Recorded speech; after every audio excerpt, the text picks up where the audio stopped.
તાંડવ કર્યું એ રાવણે જોયું એટલે તાંડવ કરતા હતા. કેવું તાંડવ કરતા હતા એ જોવા જેવું છે. જટા કટાહ સંભ્રમ.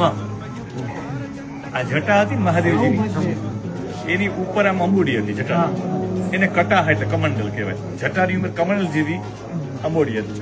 જટાહ કટાહ. પછી મહાદેવજીએ જયારે તાંડવ કર્યું ત્યારે આમ માથું આમ હલાવ્યું એટલે અંદર રહેલી જે ગંગા હતી, જટા કટાહ સંભ્રમ, ભ્રમિત થવા માંડી ગંગાજી. હવે પાણીનો લોટો તમે લ્યો ને આમાં કરો તો પાણીની શું હાલત થાય? પાણી તો આમ ભમતું જ આવે. જે નદીનું પાણી ભરતું આવે ને સા ભ્રમતી કહેવાય. સાબરમતીનું સાચું નામ સા ભ્રમતી. સા એટલે તેણી, ભ્રમતી એટલે ભ્રમણ કરે છે, એટલે એ સાપ ભ્રમતી નું અપભ્રંશ છે સાબરમતી થયું. સાબરમતી નું સાચું નામ સાપ ભ્રમતી છે સ્કંદ પુરાણમાં. એટલે એ નદી આમાં ફરતી હતી, કારણ કે મહાદેવજીએ આમ થઈ જટા ફેરવી એટલે જટા કટાહ. કટાહ એટલે કમંડલ. કમંડલ જેવું ઉપર અમોડી હતી, એમાં સભ્રમણ નિલિંપ નિર્જર. નિલિંપ એટલે દેવતાઓ, નિર્જરી નદી, દેવતાઓની નદી આમ ભરવા માંડી ગંગાજી. હવે આમ ફરતા જે પાણી આમ નીકળે, પછી મહાદેવજી આમ કર્યું ને, આમ કર્યું એટલે આ પાણી અહીંથી સીધું ગંગાજી આમ ઘૂમતું અહીંયા આવ્યું. ક્યાં આવ્યું? કપાળ ઉપર. કપાળ કેવું હતું?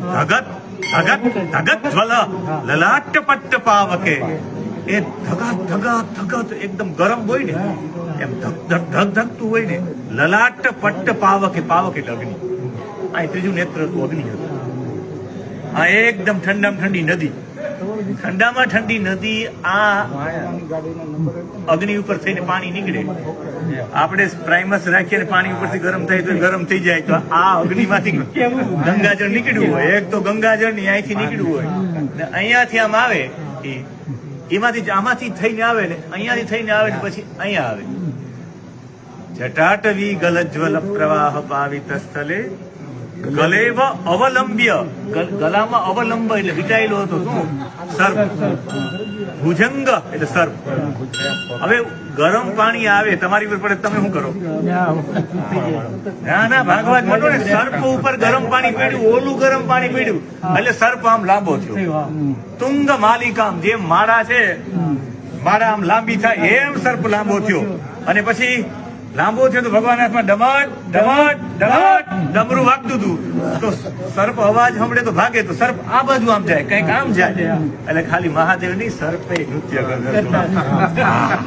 ડમટ આમ વગાડે તો ડમટ નિનાદવટ ડમરવયમ, એવો નાદ